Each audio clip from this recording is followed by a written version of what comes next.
So hello students, welcome to the lecture of geometry 10th standard. Today we are going to learn 10th standard geometry third chapter circle and its basic concept. आज हम लोग जो circle chapter है third chapter इसका basic concept सीखने वाले हैं.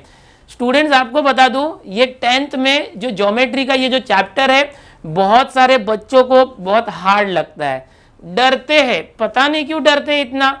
मैं तो बच्चों को बोलता हूं कि अगर आपको ये चैप्टर अच्छे से समझ में आ गया तो ये चैप्टर ज्योमेट्री में बहुत इजी चैप्टर है, स्कोरिंग चैप्टर है. हाँ, कुछ कंसेप्ट ऐसे हैं जो प्रूफ वाले क्वेश्चन थोड़ा सा ट्रिकी है, लेकिन बहुत सारे जो कंसेप्ट ऐसे हैं जो बहुत इजी है. इसके अंदर आपने अगर इसका बेसिक कंसेप्ट अच्छे से समझ लिया, इसके अंदर जितने थियरम्स यूज होने वाले वो अच्छे से समझ लिया, तो इस चैप्टर के अंदर आप हो जाओगे एक्सपर्ट.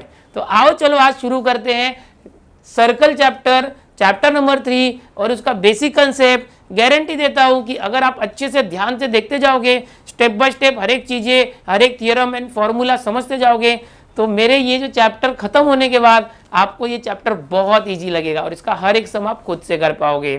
अब ये जो चैप्टर है इसका बेसिक कंसेप्ट हमें सीखना है.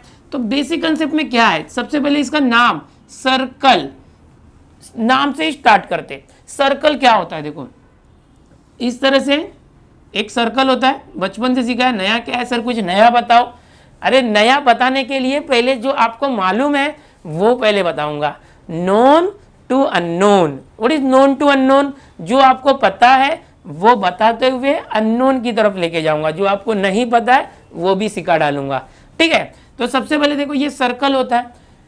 उसके पहले अगर कोई ट्राइंगल है, if you have any triangle like this, so किसी भी ट्राइंगल के अंदर 3 वर्टाइसेस होते हैं, 1 2 3, 3 एंगल्स होते हैं, 1 2 3 एंड 3 साइड्स होते हैं इस तरह से. ओके, तो कोई ट्राइंगल हो गया, रेक्टेंगल हो गया, उसके अंदर साइड्स होते हैं, एंगल्स होते हैं. बट सर्कल है ना, गोल गोल होता है, गोल गोल. उसके अंदर कोई कोना होता नहीं है, कॉर्नर होता नहीं है, कोई साइड होती नहीं है, कोई एंगल होता नहीं है. तो ये अपने आप में एक अलग फिगर होता है. और यहाँ पर आप ट्राइंगल देखोगे, क्वाड्रिलेटरल देखोगे, पॉलीगॉन देखोगे जिसमें पेंटागन, हेक्सागन आता है, वो सब के अंदर साइड्स होती है, क्लोज डायग्राम होता है, एंगल्स होते हैं. ये अपने आप में एकदम अलग है. अभी जैसे कोई रेक्टेंगल है, तो रेक्टेंगल के लिए हमको क्या चाहिए, लेंथ. ये लेंथ है समझो, ये ब्रेथ है, लेंथ और ब्रेथ चाहिए. कोई अलग अलग जो फिगर्स होते हैं, किसी में हाइट चाहिए होता है. इसके अंदर ऐसा कुछ नहीं होता है, सिर्फ एक सेंटर होता है. Suppose this is the centre C and radius. So radius is enough to describe any circle. किसी भी सर्कल को पूरी तरह से डिस्क्राइब करने के लिए रेडियस अपने आप में इनफ होता है. अगर आपको किसने बोल दिया कि draw a circle of radius 3 centimetre, यानी 3 सेंटीमीटर रेडियस वाला सर्कल बनाओ, तो इजीली आप प्रोटेक्टर राउंडर लेते हो, राउंडर 3 सेंटीमीटर का मेजर ले लो राउंडर में, एंड यानी जिसको हम कंपास भी बोलते हैं, उसको घुमा दो, हो गया सर्कल. तो सर्कल बनाना बहुत आसान है. ज्योमेट्रिकल कंस्ट्रक्शन जो चैप्टर है यहाँ पर, इसके बाद जो आपको मिलेगा ज्योमेट्रिकल कंस्ट्रक्शन, बहुत ही इजी चैप्टर. उसके अंदर हम लोग सर्कल वगैरह ड्रॉ करके देखेंगे, कंपास का यूज़ करेंगे, प्रोटेक्टर, स्केल, पेंसिल सब यूज़ करेंगे. बट ये थियोरेटिकल पार्ट है. इसके बाद ज्योमेट्रिकल कंस्ट्रक्शन आगे चल के जो चैप्टर है उसमें पूरा कंस्ट्रक्शन है. वो तो हर बच्चे को बहुत अच्छे से करना चाहिए. जिसको ज़्यादा मैथ नहीं समझता वो चैप्टर उसको तो पास करवा देता है, तो उसको आप एकदम अच्छे से करना. हाँ, इसके अंदर हमें कोई ड्राइंग जो है geometrical construction type pencil scale लेके नहीं करना है. सो आप इस तरह से पेन से भी इसको ड्राइंग कर सकते हो. मेन इसका थियरी होता है. प्रूफ करने वाले क्वेश्चन तो गिव एंड टू प्रूफ करोगे, न्यूमेरिकल है, कोई वैल्यू फाइंड करना है तो वो करोगे. तो ऐसे क्वेश्चन यहाँ पर 10th में आपको मिलेंगे. थियोरेटिकल चैप्टर है. अब बेसिक से स्टार्ट कर रहे हैं. जैसे ट्राइंगल होता है, क्वाड्रिलेटरल होता है, इसमें रेक्टेंगल और स्क्वायर, रोम्बस, ये सारी चीज़ें होते हैं. यहाँ पर हम स्पेशली सर्कल की बात करेंगे. एंड सर्कल की पहचान सिर्फ और सिर्फ रेडियस से होती है. ये जो रेडियस है, अभी जैसे कि मैंने बोला रेडियस इज 3 सेंटीमीटर. कोई एक सर्कल है, उसका radius, suppose this is the point A, so this C A is radius. और किसी भी सर्कल के अंदर जब हम सेंटर से किसी भी एक पॉइंट को मिला देंगे, सपोज यहाँ से मिला दिया, so this is also radius. Suppose this is point C, so ये भी एक रेडियस हो गया. सो बहुत सारे रेडियस यहाँ पर ड्रॉ हो सकते हैं, बट सबकी वैल्यू सेम रहेगी. For a circle radius is always constant. Circle के लिए जो रेडियस है हमेशा फिक्स होता है एक सर्कल के लिए. यहाँ से रेडियस मेजर करो, यहाँ से करो, यहाँ से करो, कहीं से भी, okay. Now there is something we call diameter. You know very well these things, you know, you are familiar in 9th and 8th standard also, but अभी हम लोग जो है इसके आगे देखेंगे। आप भले 9th और 8th में सीखे थे, धीरे धीरे करके मैं सब कुछ बताऊंगा। अगर समझो ये जो रेडियस है इसको पूरा मिला दो, एक ऐसा सेगमेंट या एक ऐसी लाइन जो सेंटर से पास होता है और सर्कल को 2 पॉइंट पर टच करता है, straight line, so this is called diameter. जो डायमीटर होता है, ये रेडियस है तो ये भी रेडियस है, so radius and radius becomes diameter, लेकिन वो स्ट्रेट लाइन होना चाहिए, ठीक है। सो यहाँ पर डायमीटर क्या होगा, 1r and 1r 2r, 2 times r। So if radius is 3, so diameter is 2 times 3, that is 6 centimetre. So this is the basic formula for diameter. यहाँ से यहाँ तक डायमीटर होता है पूरा। डायमीटर क्या होता है, सेंटर से पास होता है, सेंटर से पास होता है, ध्यान से देखना। और ये कॉर्ड होता है। Now what is chord? If you will join any 2 points of the circle, circle के किसी भी 2 पॉइंट को ज्वाइन करोगे, so it is known as chord. Suppose this is P and Q, तो ये कॉर्ड है। कॉर्ड क्या है? कॉर्ड। कॉर्ड की स्पेलिंग क्या है? CHORD। This is called chord, okay. अभी CH को चो भी बोलते, चॉर्ड भी बोलते, कोई कोई चॉर्ड मत बोलो, it is known as chord. C के बाद H आता है ना, तो C को च नहीं, CH के बाद O है ना, तो इसलिए इसको कॉ बोलेंगे, कॉर्ड। ये कॉर्ड है। अभी देखो इसके बाद कोई भी अगर सेगमेंट है, जैसे कॉर्ड है, ये कॉर्ड है, ये भी कॉर्ड हो गया, this is also chord, this smaller chord, bigger chord. कोई कॉर्ड है समझो ये सेंटर से पास हो रहा है, so this is the biggest chord of the circle. इस पूरे सर्कल का सबसे बड़ा कॉर्ड है ना, वो ये है, और उसको हम क्या बोलते हैं? डायमीटर। तो अगर समझो कभी आपको ऐसा क्वेश्चन आता है कि if the radius of the circle is 3 centimetre, then what will be the length of the biggest chord of the circle. ये बहुत इंपॉर्टेंट क्वेश्चन है। बिगेस्ट कॉर्ड, सबसे बड़ा कॉर्ड, बिगेस्ट, ये कॉर्ड किसी भी 2 पॉइंट को मिला है तो वो कॉर्ड।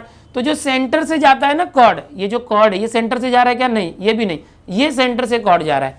और एक कॉर्ड देखो, इसको अगर मैं ज्वाइन करता हूँ आगे करके, okay, so this is also a cord which is passing through centre C, सो ये भी डायमीटर है।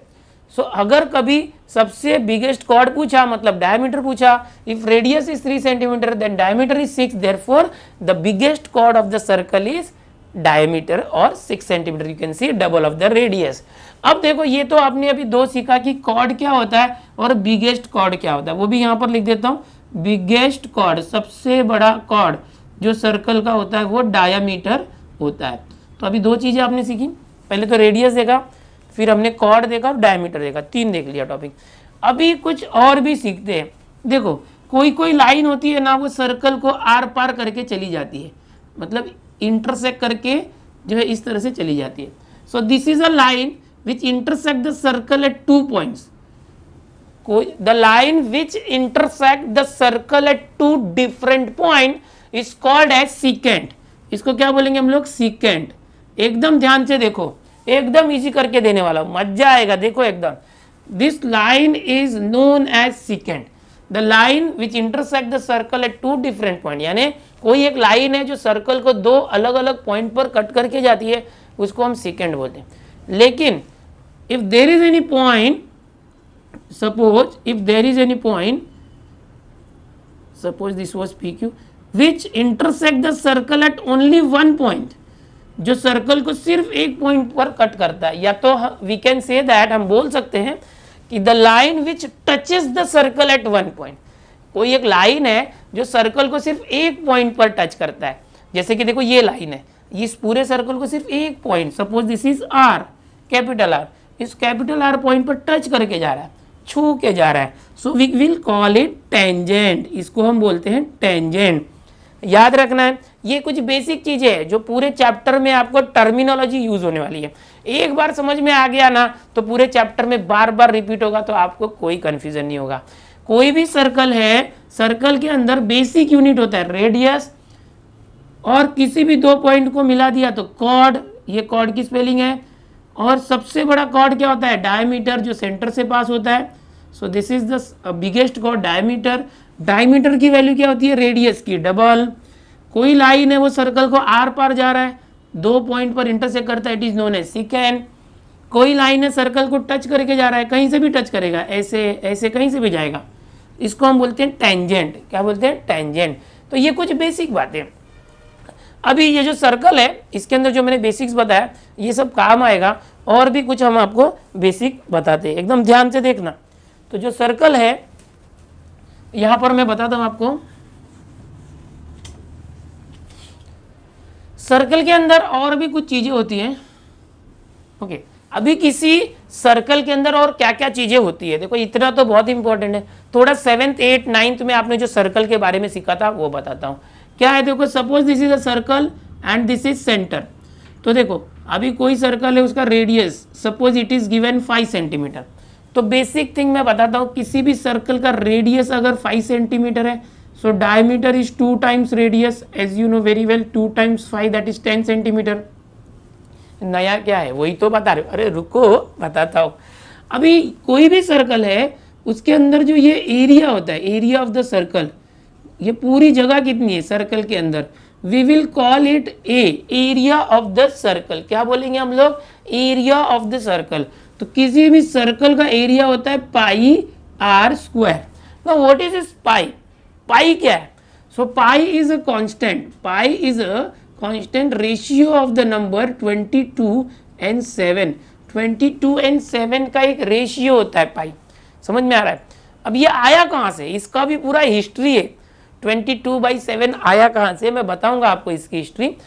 पाई की दूसरी भी एक वैल्यू होती है डेसिमल में 3.142, इस तरह से, और लंबा चौड़ा होता है, अनलिमिटेड वैल्यू होता है, सॉल्व नहीं होता आगे। तो हम लोग शॉर्ट में पॉइंट के बाद 3 डिजिट, या तो आपको 10th के अंदर सिर्फ 2 ही डिजिट फॉलो करोगे तो भी चलेगा, 3.14। अब ये पाई, पाई मतलब 2 लाइन ड्रॉ करना, ऊपर से छत लगा देना ऐसे, पाई। ओके, सो ये हो गया पाई। तो एरिया ऑफ सर्कल, सर्कल का एरिया होता है पाई आर स्क्वायर। पाई की स्टोरी बताता हूं। अभी यहाँ पर एक और चीज होती है, that is circumference. Now what is circumference? Circumference क्या है? देखो सपोज ये सर्कल है ना, ये तुमने किसी धागे से बनाया था, किसी धागे से, धागे को ऐसे राउंड करके ऐसे बना दिया था, तो एक सर्कल बना था। समझो एक धागे को गोल करके ज्वाइन किया तो सर्कल बन गया। सपोज यहाँ से धागा तोड़ते हैं और धागे को ऐसे स्ट्रेट करते हैं, जो सर्कल था पूरा सर्कल, इस सर्कल वाले धागे को आपने तोड़ के पूरा स्ट्रेट किया। Now the circle is what? Linear. जो सर्कल था वो लीनियर हो गया सर्कल का। तो इससे क्या मिलेगा? ये जो पूरा सर्कल है यहाँ से, ये जो पूरा सर्कल है यहाँ से, तो यहाँ से अगर आप इसको ओपन कर दो तो ये सर्कल जो है पूरा धागा, समझो ये वाला पोर्शन जो है वो यहाँ पर आ गया और ये साइड का पोर्शन यहाँ आ गया, तो ये सर्कल को ओपन कर दिया। समझ में आया? तो अब क्या होगा, यहाँ से लेके यहाँ तक ये जो पूरा लेंथ आप मेजर करते हो, पूरा लेंथ मेजर करते हो। सपोज दिस इज, सपोज ऐसे मान लेते हैं कि ये 20 है सपोज। ओके, तो इसका मतलब क्या, ये लेंथ 20 मतलब यहाँ से लेके ये जो सर्कल है यहाँ तक, इसका लेंथ, उसको हम बोलते हैं सर्कमफरेंस। क्या बोलते हैं? सर्कमफरेंस। सर्कमफरेंस की वैल्यू, फॉर्मूला क्या होता है? 2πr। सर्कमफरेंस का फॉर्मूला 2πr। अगर यहाँ पर आप ये वैल्यू रखते हो तो कैसे आ जाएगा? 2 और पाई की जगह पे ये रखो और r की जगह पे 5 रखो, तो आपको सर्कमफरेंस मिल जाएगा। ये हो गया सर्कमफरेंस। अभी ये कुछ कैलकुलेशन से रिलेटेड बेसिक चीज़ें थी जो मैंने बताया। इसमें बेसिकली रेडियस होता है, रेडियस का डबल डायमीटर होता है, और इसके अंदर जितनी जगह है उसको एरिया बोलते हैं, that is pi r square, और सर्कमफरेंस होता है 2πr।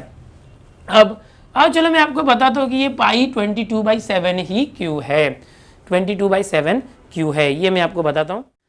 अब ये जो पाई है इसका कंसेप्ट थोड़ा सा देखते हैं कि जो पाई है वो बना कैसे, एंड पाई की वैल्यू 22/7 ही क्यों, ऐसे क्यों, ठीक है। तो इसका थोड़ा सा हम देखेंगे कि ये क्यों है पाई की वैल्यू, और पाई आया कैसे। तो देखो बहुत पहले की बात है, जब बहुत पहले, यानी बोलते ना कि हजारों साल पहले की बात है, तो जब है ना, मतलब व्हील बोलते ना, व्हील, पहिया, टायर नहीं था तभी, तो ट्रांसपोर्ट के लिए प्रॉब्लम होता था बच्चे लोग को या जो भी कोई भी था ह्यूमन बीइंग, या ट्रांसपोर्ट करना, तो जो हैवी चीज़ों को उठाने के लिए बहुत तकलीफ होती थी। फिर धीरे धीरे क्या हो गया कि किसी ने तो ना इस तरह से गोल चीज़ बनाई व्हील के टाइप का, और फिर ट्रांसपोर्ट करने की कोशिश की। तो उससे क्या हो गया कि जो व्हील की वजह से ना व्हील आसानी से गोल गोल घूमता था, गोल गोल ऐसे व्हील रहेगा उसके ऊपर ये गोल गोल घूमता था, तो कोई भी चीज़ है ना वजन वाली चीज़ भी उसके ऊपर आसानी से जा सकता था। तो धीरे धीरे लोगों को पता चला कि ऐसे गोल कुछ करेंगे ना तो वो चीज़ों को आसानी से लेके जाता है। तो जिससे ना व्हील का कंसेप्ट तैयार हुआ, यानी जो पहिया होता है ना टायर का कंसेप्ट आया लोगों के मन में। तुम लोग को पता ही होगा पहले तो फायर भी नहीं था, हिस्ट्री में पढ़े होगे ना, फायर नहीं था। तो फायर कैसे आया? तो जब पहले के आदि मानव लोग थे उन लोगों ने क्या किया, उन लोगों ने देखा कि पत्थर से पत्थर घिसते हैं तो चिंगारी निकलती है ना। तो ऐसे करके उन लोगों ने क्या किया, पहले तो वो खाना ना कच्चा ही खाते थे पहले के जो थे आदि मानव लोग, ओके, जो मंकी से सब बने थे ना, नियंडरथैल और उसके पहले के सब। तो वो कैसे करते थे कि वो लोग ऐसे शिकार करते थे और जानवर को मारते थे और कच्चा ही खाते थे, जैसे एनिमल्स खाते हैं ना कच्चा मांस। उनको फायर का कंसेप्ट नहीं पता था, ये सब तुमको पता ही है। फिर फायर कैसे पता चला, ऐसे करके पत्थर से पत्थर रगड़ते थे तो फिर फायर, फिर खाने को जो मांस होता था उसको पका के खाते थे तो और उनको अच्छा लगता था, स्वादिष्ट लगता था, है ना। तो धीरे धीरे करके ऐसी सारी चीज़ें जो है इंट्रोड्यूस हुई, उनका आविष्कार हुआ, खोज हुआ। तो वैसे ही व्हील का खोज हुआ था। लेकिन ये जो व्हील है ना, अगर परफेक्ट गोल नहीं बना ना, ये जो भी टायर है, मेरे पास एग्जाम्पल है सेलो टेप का, ये जो टायर है समझो, ये परफेक्ट गोल नहीं हुआ ना, राउंड नहीं हुआ ना, तो फिर वो परफेक्ट ऐसे जाएगा नहीं। समझो किधर से ज़्यादा है, टेढ़ा मेढ़ा है, मतलब अंडे के जैसा है, तो वो जाएगा क्या? अंडे को ऐसे रोल करोगे रोल होगा क्या? नहीं। बट एकदम परफेक्ट सर्कल रहेगा तो रोल करोगे तो अच्छे से जाएगा। तो फिर उन लोगों ने देखा, पहले के लोगों ने, कि ये परफेक्ट सर्कल बनने के लिए एक ना मतलब एक मेजरमेंट है जो फिक्स रखना पड़ता था, जो मैंने यहाँ से बताया। सपोज यहाँ पर एक सर्कल ड्रॉ कर लेता हूँ मैं। एक मेजरमेंट था कि यहाँ से लेके जो इसका सर्कमफरेंस है, जो ये सर्कमफरेंस है ना, ये सर्कमफरेंस, और यहाँ से इसका डायमीटर, ये जो डायमीटर है, ये डायमीटर और सर्कमफरेंस मैंने अभी आपको बताया। यहाँ से लेके, ये देखो, यहाँ से लेके यहाँ तक ये जो सर्कमफरेंस होता है सी, इसका लेंथ, ये जो लेंथ है सी, ओके, ये सी, और ये जो है ना यहाँ से यहाँ तक जो डायमीटर है, ये डायमीटर, इनकी वैल्यू ना, इनका वैल्यू का रेशियो फिक्स रखना पड़ता था। सपोज ये सर्कमफरेंस है, सर्कमफरेंस 22 लिया, और ये जो डायमीटर है यहाँ से यहाँ तक, देखो ये डायमीटर है ना, हर जगह से डायमीटर फिक्स उतना ही होना चाहिए।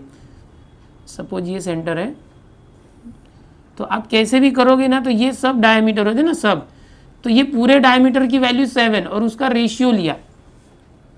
तो जब ऐसा रेशियो लेते थे ना, जब भी सर्कमफरेंस 22 लेते थे और डायमीटर 7 लेते थे, तो क्या होता था, परफेक्ट सर्कल बनता था। सर्कल एकदम परफेक्ट मजबूत सर्कल बनता था, एकदम परफेक्ट स्मूथ, और अच्छे से वो रोल होता था। लेकिन समझो कि हम लोगों ने ये सर्कमफरेंस को 44 किया और डायमीटर को 14 कर दिया, समझ में आ रहा है? यानी कि 22 का डबल किया, 7 का डबल, तो भी सर्कल बनेगा। मतलब कि ये रेशियो रहना चाहिए। सपोज मैंने ये 22 का हाफ कर दिया 11 और 7 का हाफ कर दिया, तो भी परफेक्ट सर्कल बनेगा, बिकॉज रेशियो तो वही है ना, 22/7। समझ में आ रहा है? तो ये एक रेशियो मिल गया। This is what a ratio, एक ऐसा रेशियो जिसकी वैल्यू ना फिक्स 22/7 आएगी। इसको कट करोगे तो 2 7 14, 2 22 ऐसे है। इसको ना 10 से मल्टीप्लाई करके कट करोगे, 110, 10 से मल्टीप्लाई किया तो ये 35, ओके। इसको 5 से कट किया, 5 7 35, इसको 5 2 10, 5 2 10, 22/7 आया। मतलब रेशियो 22/7 का ही है, ओके। तो जब भी ये रेशियो मेंटेन करते सर्कमफरेंस और डायमीटर का, तो ही परफेक्ट सर्कल बन रहा है। यानी कि कोई सर्कल परफेक्ट होने के लिए उसके सर्कमफरेंस, ये जो सर्कमफरेंस होता है और ये जो डायमीटर होता है, उसका रेशियो मेंटेन करना पड़ेगा, एंड दैट इज ऑल्सो 22/7, तो वो परफेक्ट स्क्वायर होगा। समझ में आ रहा है? तो अब इस रेशियो को एक नाम देना चाहिए था, तो इन लोगों ने क्या किया, इस रेशियो को एक नाम दिया। ये जो 22/7 है, इसको नाम दिया पाई। अब ये पाई कहाँ से आया? तो जो ग्रीक वर्ड्स होते हैं, ग्रीक लेटर्स होते हैं, जैसे हमारा ABCD होता है ना, ABCD, वैसे ग्रीक लेटर्स होते हैं, अल्फा, बीटा, थीटा, गामा, रो, साई, और इस तरह से पाई। समझ में आ रहा है? हमारा A B C D E F G H I, ऐसे उनका alpha beta theta gamma psi, समझ में आ रहा है। तो ऐसे उनका एक लेटर होता है पाई। तो मैथ्स में बहुत सारे चैप्टर्स में आपको ग्रीक लेटर्स यूज करने मिलते हैं। तो ये अल्फा बीटा तो आपने देखा ही है, थीटा बार बार यूज करते हो ट्रीगो में, ठीक है। तो वैसे ही ये पाई लेटर को फिक्स कर दिया कि चलो 22/7 मतलब पाई। तो ये जो C/D का रेशियो 22/7 उसको क्या दिया पाई, कि सरकमफरेंस और डायमीटर का जो रेशियो है वो पाई हो गया। अभी सरकमफरेंस को यहीं पर रखो, ये डी को यहाँ पर लेके जाओ पाई। तो ये डी क्या है, देखो इधर डिवाइड हो रहा है, डी यहाँ पर आया तो मल्टीप्लाई हो गया। अभी सरकमफरेंस को यहीं रखा, ये पाई है। अभी डायमीटर की वैल्यू मैंने आपको बताई थी, diameter is what 2 times radius. अभी बेसिक में बताया था डायमीटर इज 2 टाइम्स रेडियस। तो ये जो डायमीटर इसको 2 टाइम्स रेडियस लिखना। So what happened, circumference is equal to 2 pi and r. समझ में आ रहा है। तो इस तरह से सरकमफरेंस का फॉर्मूला आया। सरकमफरेंस का फॉर्मूला ऐसे आया। अभी मैंने दिया था ना फॉर्मूला थोड़ी देर पहले सरकमफरेंस का 2 पाई आर, कहाँ से आया, ऐसे आया। तो अगर कोई सर्कल परफेक्ट सर्कल बनना चाहिए तो उसके लिए कुछ चीजें ध्यान में रखनी पड़ती है कि ये जो सरकमफरेंस है और इसका जो डायमीटर होता है, ये सब डायमीटर, उसका रेशियो 22/7 होगा तो ही वो सर्कल बनता है। ऐसे पहले के लोगों ने पाया था। ओके, तो ये जो है ये सर्कल बनाने के लिए ये रेशियो फिक्स था। इसीलिए इतने पहले कोई इंस्ट्रूमेंट नहीं होने की वजह से भी वो लोग परफेक्ट सर्कल बना पाते थे, उन लोग ने इसकी खोज कर ली थी। तो इसके वजह से क्या हो गया कि इसको एक कांस्टेंट नाम दिया गया pi. Pi is a Greek letter and it is used to denote this ratio, circumference and diameter ratio. And इसको पाई अगर करते हैं, इसको सिंप्लीफाई करोगे तो सरकमफरेंस के लिए आपको फॉर्मूला मिलता है 2 पाई आर। अभी इसका थोड़ा सा इंटरेस्टिंग है। देखो अगर 22 को 7 से डिवाइड करोगे तो क्या आएगा, देखते हैं। हाँ, 7 3 21, 1 आ गया। 7 यहाँ पॉइंट देते, 0 कर दिया। 7 1 7, देखते रहे ना, 3 आया। फिर 7 4 20, यहाँ पर 0 देखे 28। फिर यहाँ पर क्या आया, 2 आया, फिर 0 दिया। फिर 7 2 14, फिर 6 आया, फिर 0 दिया। 7 8 56, ओके, तो 4 आया। तो मतलब देख रहे हो ये आते ही जा रहा है, आते ही जा रहा है। अभी ये जल्दी से मतलब रिकरिंग भी नहीं होगा। रिकरिंग समझते हो ना, जब पॉइंट के बाद कुछ डिजिट्स के बाद है ना वापस से सेम नंबर रिपीट होता है। तो यहाँ पर रिकरिंग नंबर भी नहीं मिलेगा आपको। और कितना भी करते जाओ, कितना भी डिवीजन लंबा करते जाओ, कितना भी करते जाओ, ओके, कोई सीक्वेंस रिपीट होने वाला नहीं। और ये अभी तक लोग इसको डिवाइड कर रहे हैं, अपने पूरे वर्ल्ड में बहुत सारे लोग इस पर काम कर रहे हैं। अभी तक कंप्लीटली 22 को 7 से डिवाइड नहीं किया जा सका है। वो जितना कर रहे हैं उतना जा रहा है। ओके ओके, तो अभी यहाँ पर एक इंटरेस्टिंग चीज़ और भी है कि जो पाई इज इक्वल टू 22/7 है, तो इसकी वैल्यू को हम 3.1428 और समथिंग ले सकते हैं। बट हम लोग इसको शॉर्ट में 10th में 3.14 लेंगे। 11 12th में जाओगे तो 3.142 यूज कर सकते हो। जितना ज़्यादा एक्यूरेट लोगे उतना ज़्यादा एक्यूरेट वैल्यू आएगा। अभी हमारे वर्ल्ड में एक दिन होता है, जैसे होता है ना पेरेंट्स डे, मदर्स डे, है ना, टीचर्स डे, तो वैसे ही होता है पाई डे। क्या होता है, पाई। पाई की स्पेलिंग होती है PI, पाई डे, पाई डे। और पाई को ऐसे भी लिखते हैं पाई डे। तो हमारे वर्ल्ड में पाई डे मनाते हैं, पाई डे। कौन सी डेट को मनाते पता है, पाई डे। तो ये जो पाई की वैल्यू है उसके अकॉर्डिंग, इसके अकॉर्डिंग मनाते हैं। देखो ये क्या है 3 और ये 14। तो 14 मार्च को पाई डे मनाते हैं।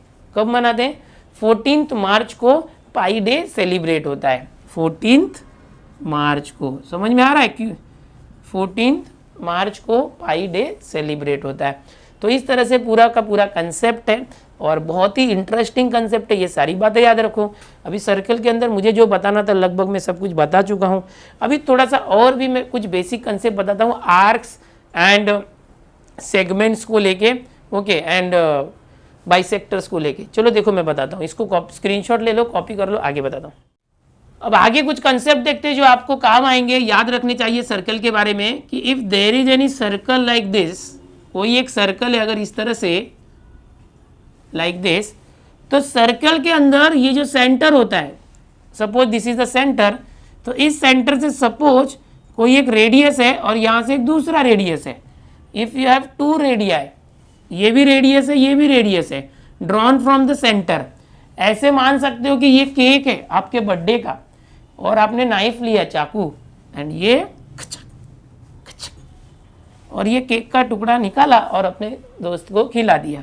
सो होता क्या है, ये जो पोर्शन है केक के टुकड़े से बाहर निकला, समझो, या तो ऐसे समझो कि ये जो शेडेड पोर्शन है इसको हम लोग बोलते हैं सेक्टर। क्या बोलते हैं? सेक्टर। एकदम ध्यान से देखना, suppose this is A, this is B, this is O, और यहां पर एक नाम देते हैं हम लोग एक्स, यहां पर नाम देते हैं वाई। तो यहां पर ये जो सर्कल है ना, कोई भी सर्कल इस तरह से होगा, तो सपोज यहां पर ए एक्स बी है, तो इसको हम लोग आर्क बोलते हैं। आर्क, यहां से जो है ना, ये ब्लू में देखो मैंने दिखाया आर्क, इस पोर्शन को क्या बोलते हैं? Arc, A R C, arc. Arc A X B ऐसे लिखते हैं। क्या लिखते हैं? Arc A X B. और अगर दूसरा है, समझो ये यहां पर वाई है, समझो ए वाई बी, इसको ऐसे लिखेंगे आर्क ए वाई बी। इसको हम लोग ना, जो सर्कल का पार्ट होता है ना, इस तरह से टुकड़ा ए वाई बी, उसको आर्क बोलेंगे। और जो सर्कल का आर्क होता है उसका जब मेजर लिखना होता है तो यहां पर पहले एम लिखते हैं, major arc A X B, मतलब इस आर्क का major, major arc A Y B. अब देखो जो सर्कल का आर्क होता है ना, ये अगर समझो कोई सर्कल है, ये एकदम उसका डायमीटर बीच में है, तो ये डायमीटर इस सर्कल को दो इक्वल हाफ में डिवाइड करता है। दो हेमिस्फीयर होता है, ऊपर आधा सर्कल नीचे आधा सर्कल, टू हेमिस्फीयर। ये जो पूरा सर्कल होता है ना, इसका टोटल आर्क का मेजर, टोटल आर्क मेजर कितना होता है पता है? 360 डिग्री होता है ये पूरे आर्क का मेजर। अभी तुम लोग बोलेंगे कि सर सरकमफेरेंस में तो आपने आर्क का लेंथ बोला, यहां से यहां तक आर्क का लेंथ एक धागा लेके बताया था, वो लेंथ होता है।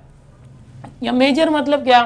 सपोज ये जो आर्क है ए एक्स बी, ये जो आर्क है इसकी दो चीजें होती है, एक तो लेंथ ऑफ आर्क होता है बेटा, लेंथ ऑफ आर्क, और एक होता है measure of arc, measure of arc. ये दोनों में डिफरेंस क्या है? एकदम ध्यान से देखना। ये जो आर्क है यहाँ से, ये जो आर्क है यहाँ से लेके यहाँ तक, इसका जो लेंथ है, अगर तुम लोग इसको ओपन करके मापोगे स्केल से, इसको सीधा स्ट्रेट करके मापोगे स्केल से, तो जो लेंथ आएगा सेंटीमीटर या मीटर में, that is length of arc, scale से मेजर किया तो। लेकिन ये जो आर्क है, इस आर्क से सेंटर के ऊपर ये जो एंगल ट्रेस होता है, ये angle, that is known as theta. क्या बोलते हैं इसको? थीटा बोलते हैं। तो ये जो थीटा होता है, this is what measure of this angle, इस एंगल का मेजर होता है। एंड ये जो एंगल है, अगर आप बड़ा बड़ा करते जाओगे तो एंगल कैसे भी लो वही दिखेगा ना। सो ये थीटा है तो ये भी थीटा होगा, समझ में आ रहा है? तो ये एंगल थीटा है। सपोज ये एंगल है ना वो 80 डिग्री है, दिस इज व्हाट 80 डिग्री। ये जो एंगल है इसको हम सेंट्रल एंगल बोलते हैं, सेंटर पे जो एंगल बनता है उसको बोलते हैं सेंट्रल एंगल।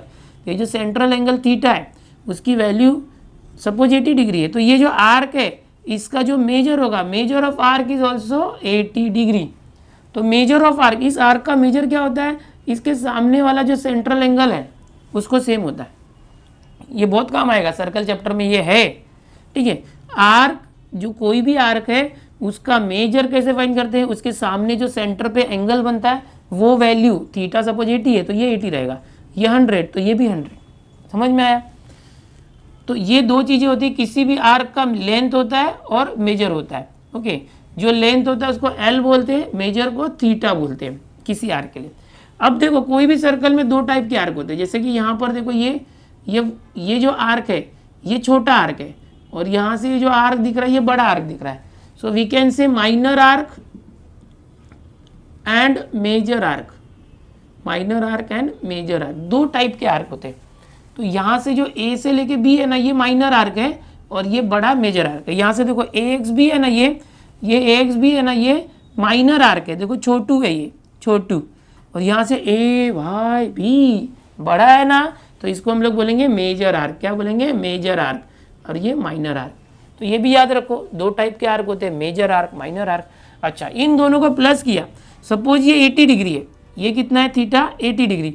तो ये जो यहाँ पर सेक्टर बाद में देखते हैं, ये जो आर्क है माइनर आर्क, ये भी 80 डिग्री होगा, ये 80 डिग्री तो ये भी 80 डिग्री।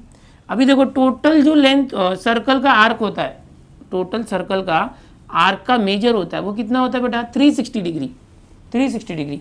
अगर ये जो सर्कल का माइनर आर्क है वो 80 डिग्री है, if this is what 80 degree, then यहाँ से ए से लेके ए वाई भी ये कितना हो जाएगा, तो टोटल तो 360 होता है, टोटल 360, उसमें से ये इतना 80 है, तो 360 में से 80 माइनस कर दो, सो कितना आ गया 280। तो ये जो मेजर आर्क है A Y B, major arc A Y B, यहाँ से अगर मैं करता हूँ if this is 80 degree so this will be 280 degree, दोनों को प्लस करके 360 आना चाहिए।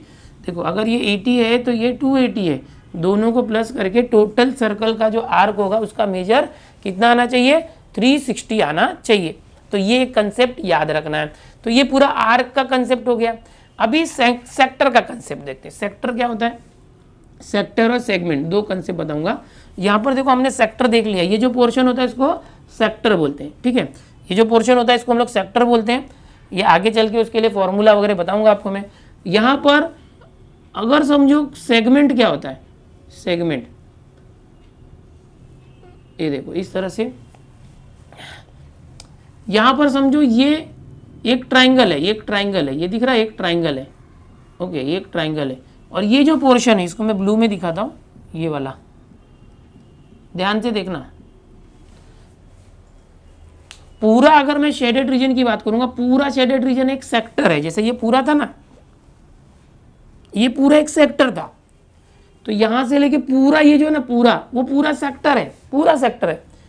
बट उसमें इतना जो ब्लैक वाला शेडिंग है वो क्या है, वो ट्राइंगल है। तो जो ब्लू वाला शेडिंग है ना, ब्लू वाला शेडिंग, इसको बोलते हैं सेगमेंट। क्या बोलते हैं, सेगमेंट। और अगर ये सेगमेंट का एरिया फाइंड करना होगा तो क्या करना पड़ेगा, ये पूरे सेक्टर के एरिया में से ये ट्राइंगल का एरिया माइनस करने का, तो आ जाएगा सेगमेंट। ये आपको लास्ट चैप्टर जो ज्योमेट्री का वहां पर काम आएगा। थोड़ा सर्कल से रिलेटेड इसलिए मैंने यहाँ पर बेसिक में बता दिया। लास्ट चैप्टर में उसके फॉर्मूले भी जो हाफ आर स्क्वायर थीटा वगैरह है, ओके, ये या ट्राइंगल का area half r square sine theta, ये सब काम आएगा। तो फिलहाल इतनी बातें, ये जो अभी थर्ड चैप्टर हम देखने जा रहे सर्कल, उसमें आर्क का बहुत इंपॉर्टेंट रोल होता है, आर्क का, वो आपको आना चाहिए, ठीक है। तो यहाँ पर इस चैप्टर का बेसिक कंसेप्ट हो गया, यानी कि सर्कल के बारे में अगर आपको इतना सब कुछ पता रहेगा तो आप जीनियस हो गए। अभी सर्कल का जो फर्स्ट एक्सरसाइज है या प्रैक्टिस सेट हम बोलेंगे 3.1, वो स्टार्ट करने के पहले कुछ थियरम से जो आपको मालूम होने चाहिए, तो वो थियरम मैं स्टार्ट करूंगा, और थियरम स्टार्ट करके मैं सम्स बताऊंगा। 3.1 जो प्रैक्टिस सेट है आपको बहुत इजी लगेगा, एकदम इजी करके दूंगा। आज जो मैंने ये लेक्चर में आपको सब कुछ सिखाया है, उम्मीद करूंगा आपको समझ में आया, ओके। इसको वापस रिपीट करके देख लेना तो आपको और अच्छे से समझ में आ जाएगा। चलो अभी इसके आगे का जो कंसेप्ट है वो हम नेक्स्ट लेक्चर में देखने वाले हैं। मिलते हैं नेक्स्ट लेक्चर में, बाय।